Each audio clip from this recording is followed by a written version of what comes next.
It is more than just a river. The Volga is a vital line of communication, 3,700 kilometers long. This is Europe's largest river, dividing it from Asia.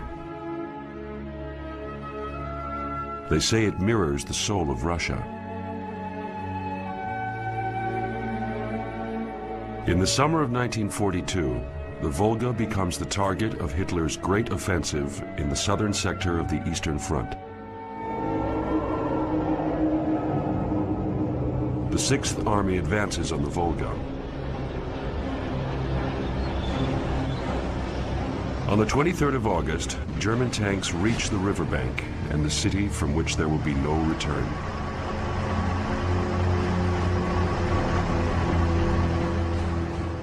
Stalingrad. Oh, what a huge relief. We've done it. Here's the Volga, and we'll get Stalingrad too. But the illusion of an easy victory dies in the battle among the buildings of Stalingrad.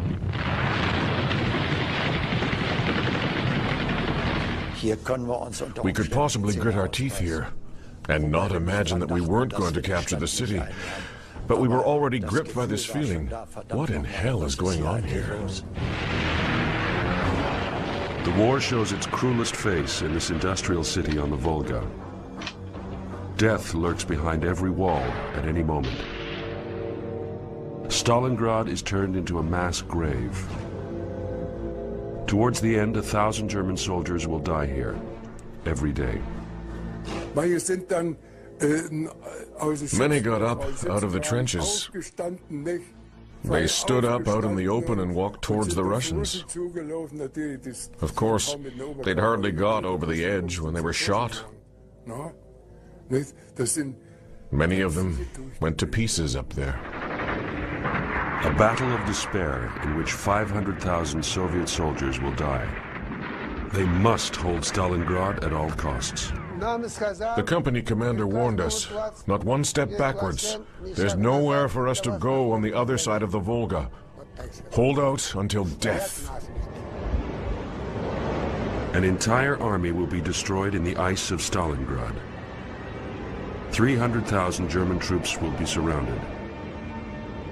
2/3 of them die. They will die in battle or freeze and starve to death. Survivors will never forget the scenes of death. Thousands of soldiers were lying unburied in the snow. Thousands upon thousands. The road ran through them. The wind blew across them. Something is shattered in you. I've said it before. Something inside is destroyed that you can never get back. The Red Army's shelling puts an end to the German armed forces' invincible reputation. They are making war in the Christmas season of 1942, between life and death. While families enjoyed Christmas in Germany as a celebration of love, 3,000 kilometers away on the Volga, it's a matter of survival and of escaping the reality of this murderous war.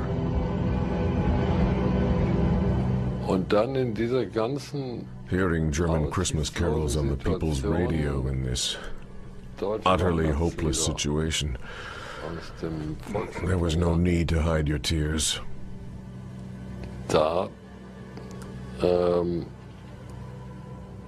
I'm quite sure that many of the men in the Stalingrad division who had forgotten how to pray learned how to do it again.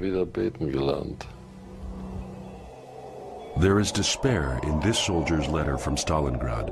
If only this killing would stop. People at home could never imagine how much we've had to endure. The amount of blood which has been spilt here could never be justified before God.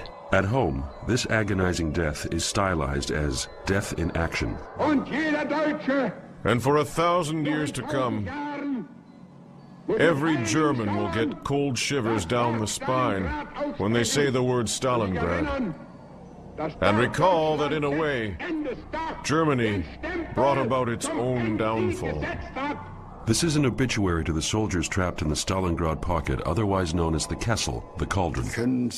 We thought, surely they can't let us down. They're sacrificing an entire army. Even to us young fellows, it was inconceivable that they could simply sacrifice 300,000 German soldiers. We couldn't understand it. As far as Hitler is concerned, it is not human life which is at stake in the Battle of Stalingrad, but above all, his prestige. The Sixth Army wants to surrender, but Hitler refuses. The city bearing Stalin's name must be held. This is Hitler's death sentence for his soldiers in the Kessel. Aircraft are the only way out of the inferno. Some escape death to start a new life. This hope is granted to a handful of men. One of them is Hans Rostowitz. Suddenly, an aircraft turned in and rolled towards us, where I was standing. It stopped 10 meters ahead of me and stood there. They threw out a few crates and sacks, and we went straight to the plane's door. I wanted to explain to them that I had a bullet wound to the head. Get in! Get in! 17 men only! Shut the door! The engines gave a roar, the plane wheeled round and was back in the takeoff position. There were a few more bumps, and then it took off.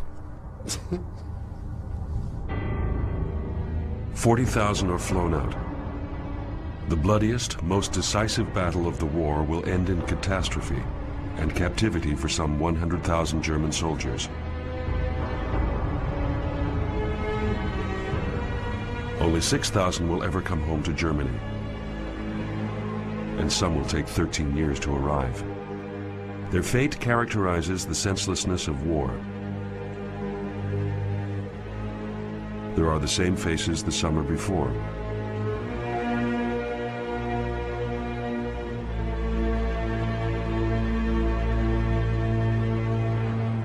It was the 28th of June, 1942. German units in the south launched an attack in the direction of the Caucasus. Moscow's defeat in the winter of 1941 seems long forgotten. Hitler's war of conquest in the east continues. The regime calls it a crusade against Bolshevism and Judaism. For the civilians, it's a bloody war of destruction. We lined up, thinking that we're lining up against Soviet-Russian subhuman creatures. And that's exactly what I mean. We were taught that we were better people than they were. The armed forces have been part of Hitler's Holocaust for a long time. A non-commissioned officer filmed this, fighting civilians and guerrillas. The spiral of violence widens. How much did the soldiers at the front know?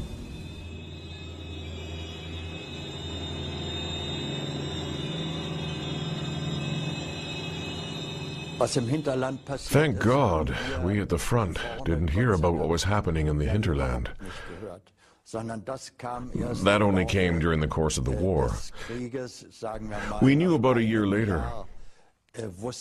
I'm only talking about Russia now. It was only then that we heard about the obscenities back there. But sometimes they become eyewitnesses. In August, a division of the Sixth Army is resting in the Ukrainian city Balazha-Zerkov. This is where the SS Special Unit 4A locked 90 Jewish children in a cellar on the outskirts, without water or bread. The youngest ones are still babies. Their fate, their whimpering, shook the residents of Balazha-Zerkov, including the family of Anna Protas. When my father came home, he was deathly pale. He was weeping.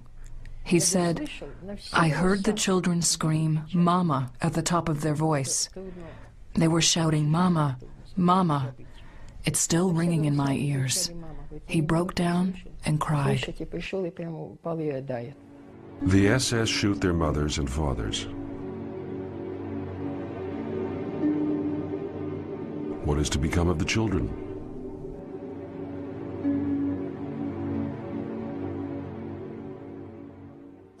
First, they fetched the men. They were told they're being taken to work, but they never returned. Then they fetched the women, without their children. The women didn't return either. Then the children had to watch as their mothers were shot, right before their eyes. And then it was the children's turn. They are brought to an orphanage and are shot soon after. An officer wants to stop the massacre. He approaches his superior, the commander of the 6th Army, Field Marshal von Reichenau. He is a modern general who regards child murder as expedient. Shortly afterwards, he commands his troops.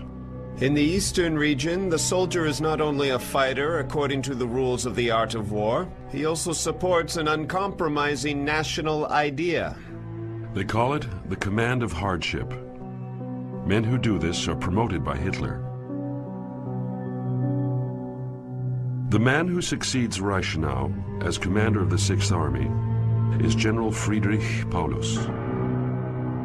Is he the right choice? I suppose Paulus was a good teacher at the War Academy, a great theorist, but he wasn't a proper army commander. He was a fatalist, hesitant. It was often only through his chief of general staff, General Schmidt, who pushed him, that he ever came to a decision. Paulus wants to have nothing to do with war crimes. But he is resigned to fighting Hitler's war, and he is ordered to advance on the Volga with the 6th Army. The code name is Operation Blue. The offensive makes speedy progress. The Germans advance more than 1,000 kilometers in only a few weeks. But fresh supplies don't follow them, and many officers begin to have pangs of doubt. For heaven's sake, what were we doing? We were rushing the army headlong to its doom. It had to go wrong. It couldn't succeed. Because, of course, higher up, Paulus couldn't find anyone who'd take what he said into consideration. They were thinking, if we continue being pessimistic, we'll be one of those pessimistic generals to an even greater degree, and tomorrow we'll be replaced, and so on. In hindsight, it's easy to sit here in an armchair and say, well, then I'd have let myself be replaced. But the kind of man to say that is, I suppose, someone other than Paulus. Hitler doesn't want to hear about the uncertainty among his generals. The Führer doesn't accept that there are problems with fresh supplies.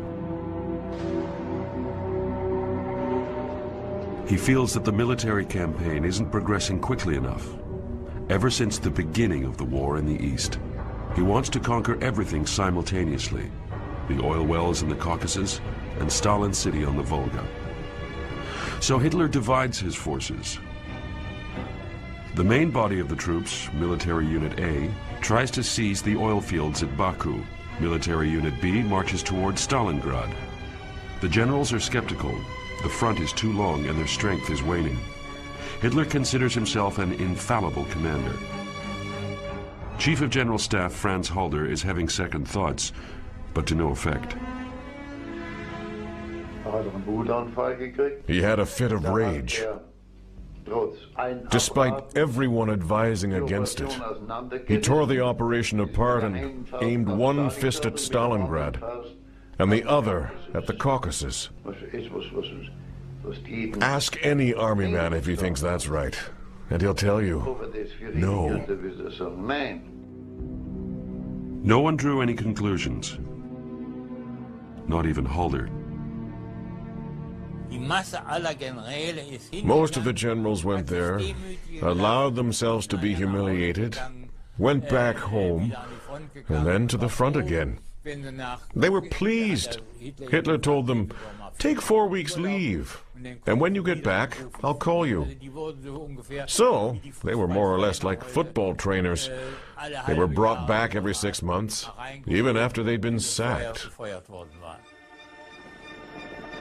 Hitler's plan seems to be working out. The advance on the Caucasus is progressing well. The oil fields are within grasp, and there is already talk of a new blitzkrieg. The armed forces reach Maikop on the 9th of August 1942, but the conquerors arrive too late. The oil fields are already burning.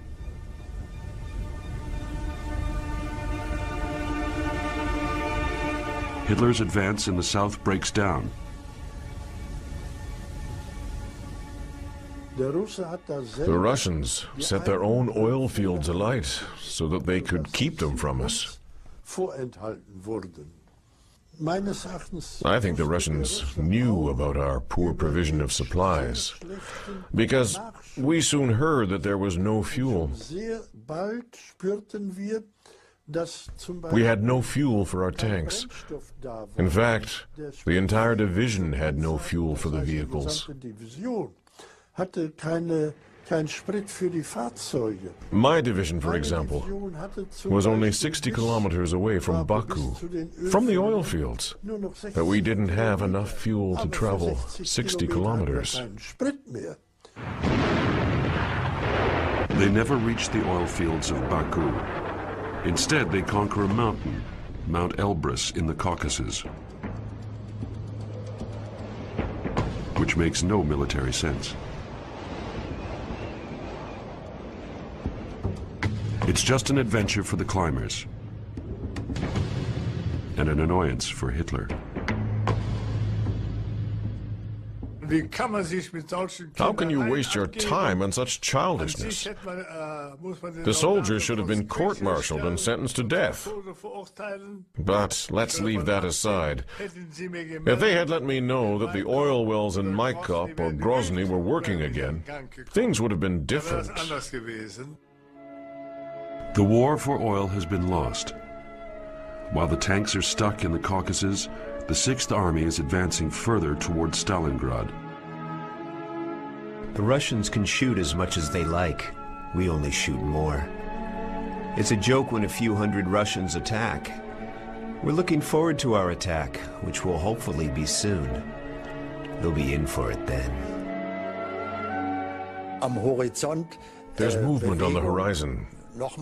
We look again. Movement, but we can't make out what it is. Then we move a little closer, about 500 meters or a kilometer. You've got to picture this wide expanse, this incredibly fascinating plain. And we can make out that they're camels. Not only 3, but about 80 or 90.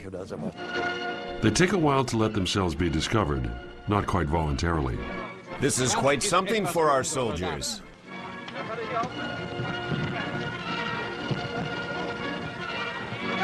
The captured camels are immediately employed as pack animals. Because there's no fuel, the march to Stalingrad grinds to a halt. Our tanks were parked. We still had a little fuel for us to move, of course, but we didn't have enough to launch an attack. It wasn't even enough fuel for one day. A tank regiment uses, oh, I don't have the figures handy, but it uses a lot of fuel per day. If you think that there were 200 tanks that could still advance, we had enough ammunition for at least one attack on Stalingrad. But we still had a difficult battle to face, and we didn't have enough ammunition for that. In other words, there was a real breakdown in our supply network. We could only advance on Stalingrad 3 weeks later than originally planned. At least our unit, our division could. Crucial days are lost. Then comes the surprise. The armed forces advance into a void. The Red Army retreats, leaving villagers and other people to an uncertain fate. Yes, we had to run from the cities and villages. Many people came with us. Those who stayed behind reproached us and said, "How can you do this? It's a disgrace. And yes, we were ashamed. That's why we tried to avoid towns and villages and traveled along remote roads and across fields so that we didn't have to face the people who had to stay behind. We abandoned them. In Stalingrad, no one had any idea what was about to happen to the city. The metropolis on the Volga is known as a model socialist city, famous for armaments and traffic on road and river. It has 450,000 inhabitants, 5 high schools, and 3 theaters. The city stretches for 30 kilometers along the Volga. It was a beautiful city. There were multi-storied buildings in the center, 4, 5-storied buildings, and on the outskirts there were family homes, as well as the so-called merchants' houses, double or triple-storied houses. They were very well kept, and most important was, the city was very green. The original name was Zarazin. According to legend, this is where Stalin salvaged the revolution during the Civil War. I found everything I wanted in this city. The opportunity to learn, the opportunity to recover my health, the opportunity to fish. The Volga was very rich in fish, you see.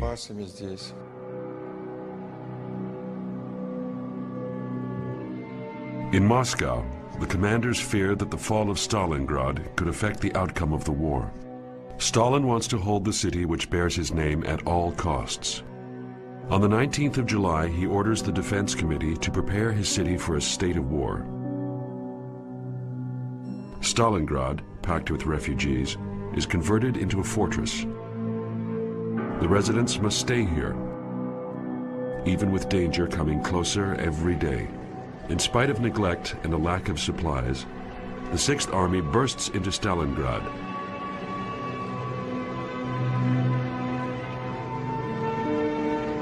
The German soldiers are confident of victory, and many are already looking forward to their holiday at home.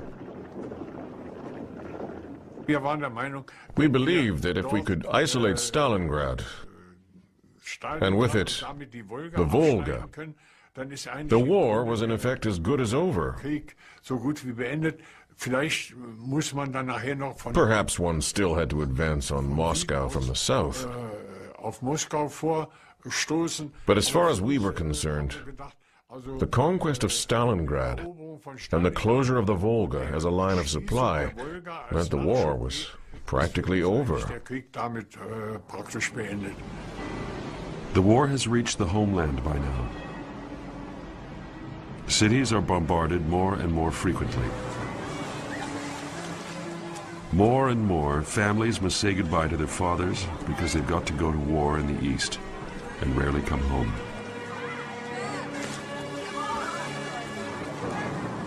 Tank driver Gerhard Kollek from Allenstein in East Prussia is on leave from the Russian front. It was the loveliest time that summer, a wonderful holiday. We had perfect weather, very good weather. We went on many outings. Gerhard Kollek rejoins the 6th Army in the summer of 1942. Then telegram came after telegram, ordering, back to the army immediately. I didn't give him the first one. I hid it. I didn't want to let him go. The next day, there was another one. Back to the army immediately. I had to give it to him. Otherwise, they would have fetched him. And he didn't want to die like that either, being fetched and shot as a coward. She will never see him again. On the 23rd of August, the leading tanks reach their target, the Volga, north of Stalingrad. It was an overwhelming sight.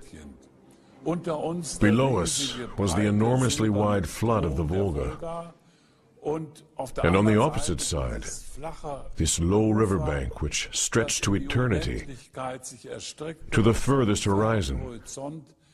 We were standing in Europe, looking at Asia. Our division has been refused winter clothing. Please, God, dear ones, that I see you again this year. If Stalingrad falls, the Russian Southern Army will be destroyed.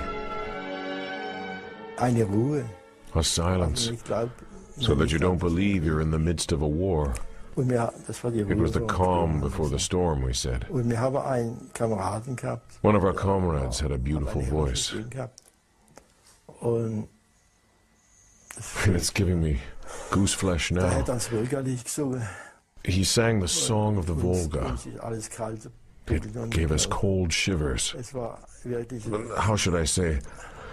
Whenever I hear the song of the Volga now, cold shivers run down my spine. The Song of the Volga from the operetta The Tsarevich by Franz Lehr became the hit song of the Sixth Army.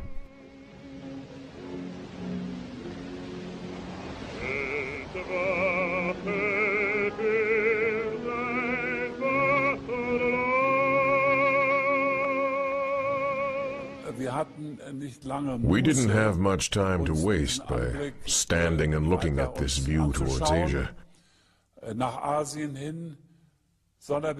We were being shot at by an anti-aircraft battery close by. So, we had to attack and eliminate them. We did that. We charged full speed at this anti-aircraft division. And to our horror, we discovered that it was being operated by women. Loringhoven's division is one of the first to admit that the steel ring around Stalingrad isn't so easy to penetrate, that the enemy is mobilizing all its forces, and that they even let women fight. And at the time, this appeal came, an appeal to the soldiers. There is no land for us beyond the Volga. We knew before that we will neither cross the Volga nor retreat. We didn't need convincing. We knew that's the way it has to be. We knew what we were defending, our country, and most important, our city. The German Air Force bombs the city till it's ready to be stormed. The same day that the German tanks reach the Volga, the Luftwaffe drops 41,600 bombs on Stalingrad.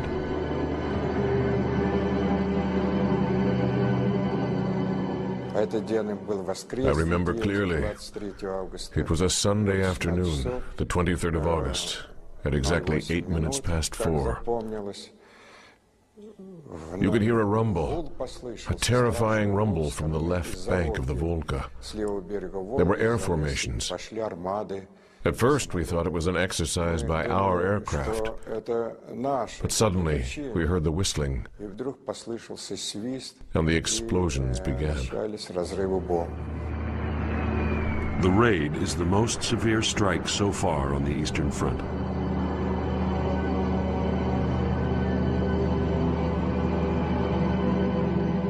I saw the city ahead of me, a flourishing city. We were the first to drop bombs there, because the other aircraft were deployed elsewhere. I had the impression that there was a huge industrial city below me. There were factories everywhere.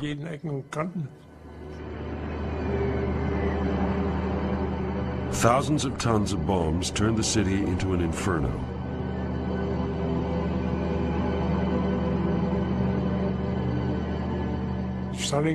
Stalingrad had to be annihilated because there were so many factories producing supplies for the Soviet army. That's why they all had to be wiped out. Every time we were given the command to target a different factory. Residential areas are destroyed too.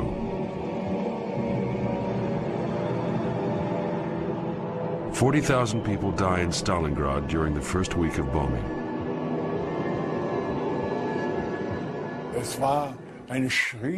A huge black cloud of smoke hung over Stalingrad, and the thermal pressure weighed down on it, so that the cloud of smoke formed an enormous cross.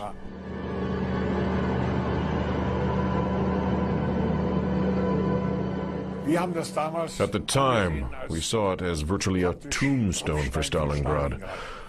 No one had an inkling yet that it would be the tombstone of the Sixth Army.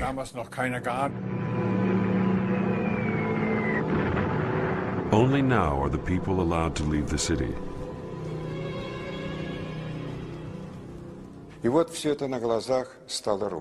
Everything collapsed before our eyes. I lived on the bank of the Volga, about a kilometer from the city center. For the most part, the city was being bombed, and when the first explosion came, I realized, this is it. There is no turning back. A terrible new time awaits us. Day after day, the German bombers strike. The city soon looks like a heap of rubble. The entry in a Stalingrad girl's diary reads as follows. September the 4th. They've been bombing us for 2 weeks, even though there's almost nothing left to bomb. Will we survive all this? I'm scared. They're building barricades everywhere. Apparently, the real nightmare is still to come.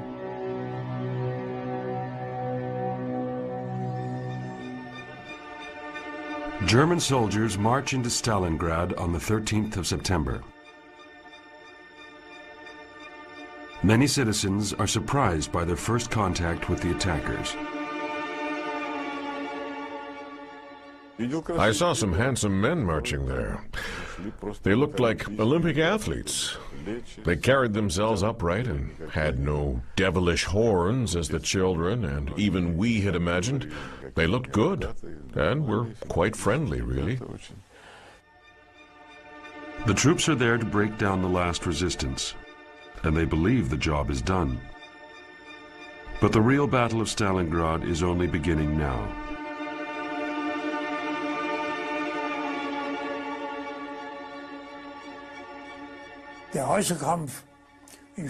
Fighting in the buildings in Stalingrad itself was new to us. That's why there were so many losses, because we lacked experience. This is warfare in a wilderness of rubble and devastation. The enemy is invisible and everywhere. It's a fight for a house, where death lurks behind every corner.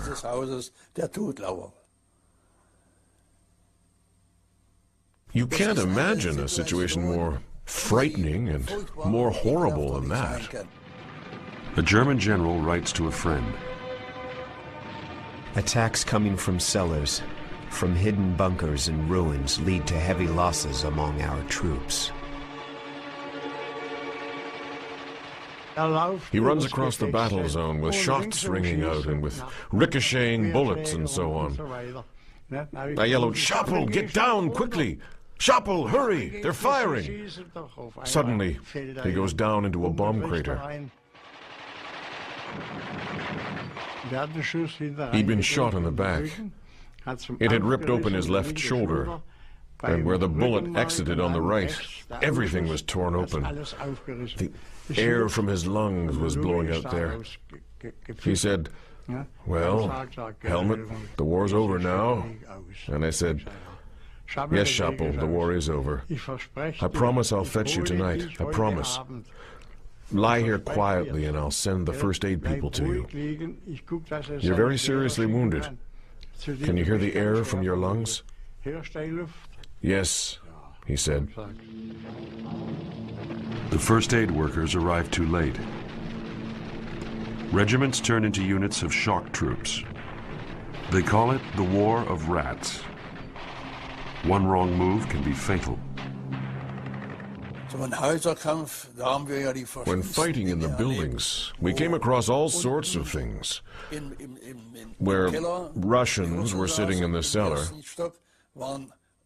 our men were on the first and the second floor. But then there were Russians on the top floor again. Well, we often saw that in the remaining solid buildings. Every building became a fortress in the devastated city. Tanks and artillery can play no part in the battle among the rubble. Buildings are taken with machine guns and hand grenades. The stronger ones among us could throw the grenades 10 to 15 meters up into the buildings. They exploded. Then the Germans opened fire, and their aim was pretty good. Regardless of losses, Red Army soldiers were forced to attack. Our company commander, Babachkov, gave the order. Look carefully at the rooms on the first floor, right in the middle.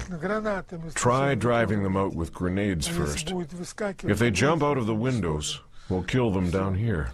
But they were stubborn. They carried on shooting. Then another grenade, and yet another. Eventually, only one German was still firing and wouldn't let us in. The daredevils turned up. They crept up close to the building and we saw them charge it from the courtyard. Then it was quiet. It was our turn. We didn't take prisoners in cases like this. There was no hands up. But the German fired and was paid back in the same way. This is the most brutal form of war. In hand-to-hand combat, man against man, the battle becomes a massacre. This is how they fought in previous centuries, steel on steel. When the Russians suddenly jumped into our trenches, there was only one thing to do: grab a spade and hit in such a way that you struck right here, below the head, cutting the artery and put them out of action. In this war, no weapons are barred, even the flamethrower. There was growing despair on the Russian side too. These will be the last words I write you. You'll never see me again. We're parting forever. Somehow I've become indifferent, and I'm not really afraid to die. Sorry if I'm causing you pain. If only I could see you one more time. Newcomers to the front cannot cope with the hell of Stalingrad. After 2 or 3 days, I noticed that these young men were no match for what was happening. They came back, and they were mentally disturbed. They laid down their arms. They had cracked up. They spoke mindlessly. To put it mildly, they'd gone mad. The pictures on the weekly newsreel show a different war. Young soldiers, well cared for during a ceasefire. Reality is different. They are badly neglected and absolutely exhausted. The longer you're out there as a soldier, the more deadened you become. You switch off. What do you do if the man next to you in the trench gets a direct hit, possibly a grenade, and where the man had been, not a shred is left? The grenade or the artillery missile might have exploded in his body, and then only shreds fly about. That is war. That's what war looks like, and that's the truth. Dear ones, at last I've arrived at Europe's river of fate. You'll be astonished to hear that the city which has been the object of such fierce fighting is still not in our hands. The Russians are still holding out, but not for long. The decision can come any day now. You can count yourself lucky every day that you don't get hurt. By the time you get this letter, the special news flash about Stalingrad's fall will have come through. How simple a piece of news like that sounds in the peace and quiet of home. But only those who have experienced something similar will ever know what goes with a report like that. How many victims were sacrificed? How many best friends were lost?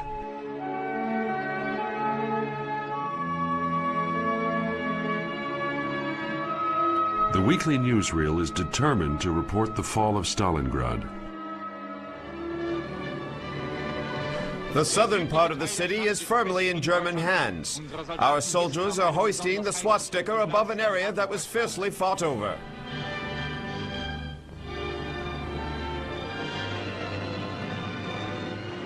On the 6th of October 1942, Paulus calls off the attack temporarily.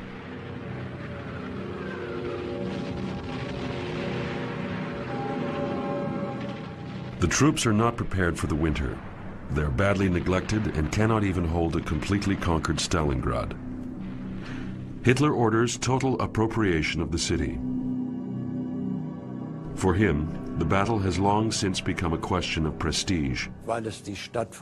Because it was Stalin's city, Stalingrad. That was the point, exactly. That the dictator on the other side was saying, the city bearing my name will not be taken. Then the two dictators get stuck into it and sacrificed endless numbers of people to an end, which is, speaking in ideological and military terms, absurd. There are immense losses on both sides. Time is blood. That is the motto of the defender.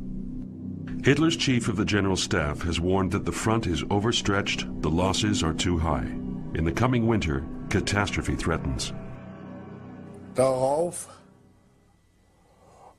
tobte Hitler went into a rage and bellowed at Hulda.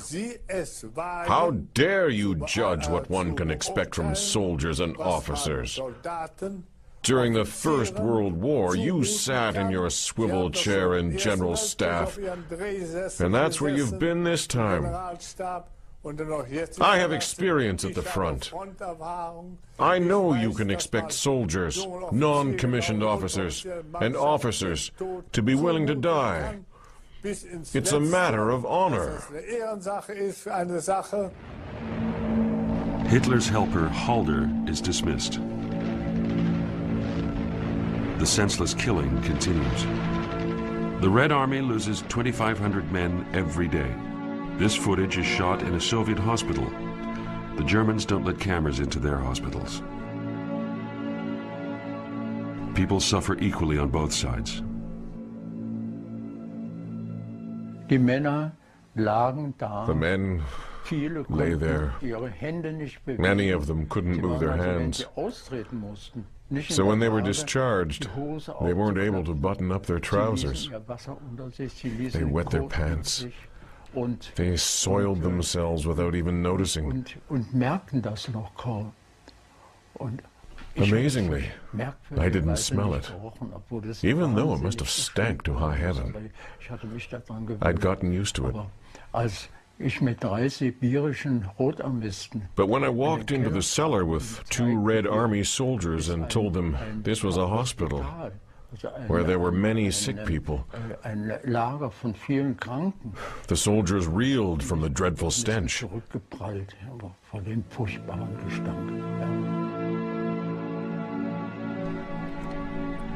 Stalingrad has become a city of horror and terror, a city of rubble and ashes. The entire working-class district and the factories have been burnt to the ground. Terror is still etched on the faces of the people. They've been made homeless. In the city, this hole in the ground is where 6-year-old Lydia Arazkaya and her family live. They've lost everything, but they're still alive.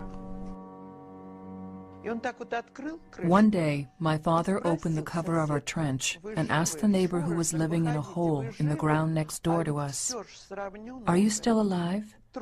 Are you still alive? Come out. The whole area was level with the ground. There were no more houses standing. When my father opened the cover, the sniper saw him.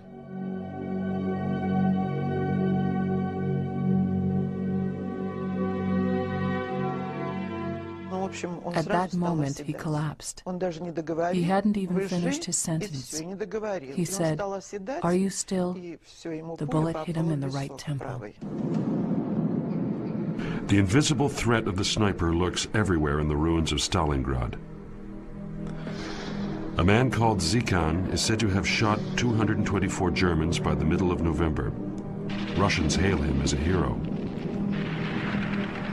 Garja Shokolov wants to be a sniper too. It was like this. After 3 days, someone said to me, "You're slit-eyed, so you should be able to shoot well. Get a sniper's rifle." So I fetched one. 4 of us were walking along the bank of the Volga. We had to shoot at the insulators on the telegraph poles. I hit 2 out of 3. The others, only 1 each. On the second day, I hit 3, and the others none at all. The commander told me, "You're a sharpshooter now." Sharpshooters like Garja Shokolov keep their adversaries in constant fear.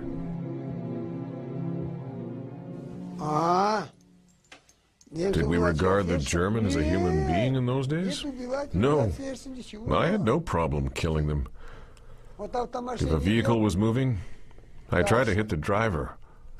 I aimed a little further ahead. I couldn't see the driver, but the vehicle would stop. So... The Germans are living targets.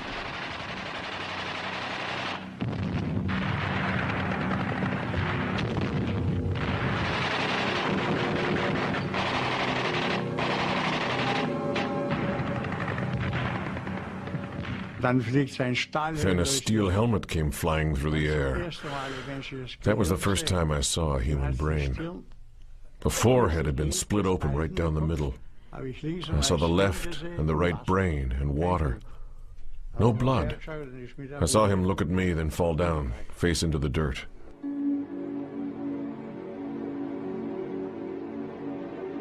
The Russians have remarkable sharpshooters. God help me that I may never become their target. We're freezing, but it's not even winter yet. What will happen in winter if they leave us here? Help us, Holy Mary, to get back home. The writer of that letter was fatally wounded soon after.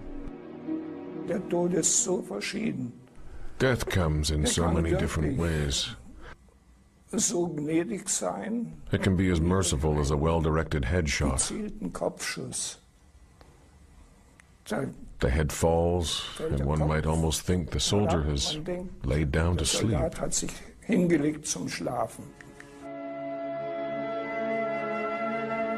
The mighty Volga, river of fate. The soldiers of the 6th Army are now cursing this river that they couldn't reach quickly enough. Entweder verwundet oder tot. We understood that was how we'd end up. We were at the places of execution. We'd spoken about it. We sang the song of the Volga once. Everyone wept. You were a young man, proud, 20 years old, and then you were executed in this manner.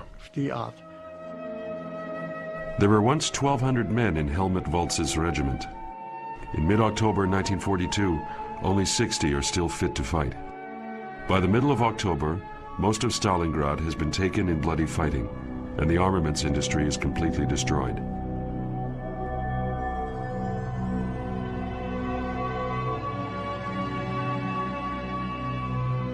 But Soviet units are still holding narrow strips along the Volga.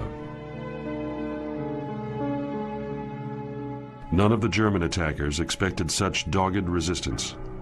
The commanded respect. Our opponents had pulled themselves together. They were in a hopeless situation because they were 150 meters from the Volga and they were defending themselves. We couldn't get any further. That was it. We couldn't get any further. But Hitler is already celebrating his conquest of the city that bears his enemy's name. The Löwenbräu Keller in Munich on the 8th of November 1942. I wanted to reach the Volga at a specific point in a specific city. It happens to bear Stalin's name. But don't think that's why I marched over there. It might have been called anything else. You know, we're modest people. We've got it, you see. There are only a few tiny places left. No ship can go up the Volga anymore. And that's the crucial thing. He couldn't care less about the dying in Stalingrad.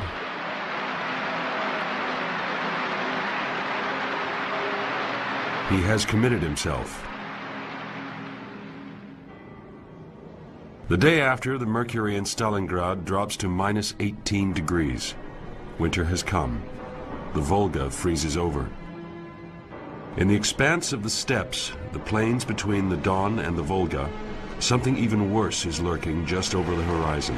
The Sixth Army's flanks are vulnerable. On the 19th of November, the Soviets attack with more than 1 million men and slip a noose round the city. The Sixth Army is trapped. The Stalingrad victory was built on sand. Blessed are they who gain ground by retreat, as they will see their homeland again. We young ones knew where the hair runs to.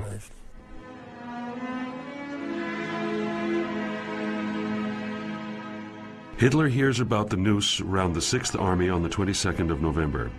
His decision is made on the same day.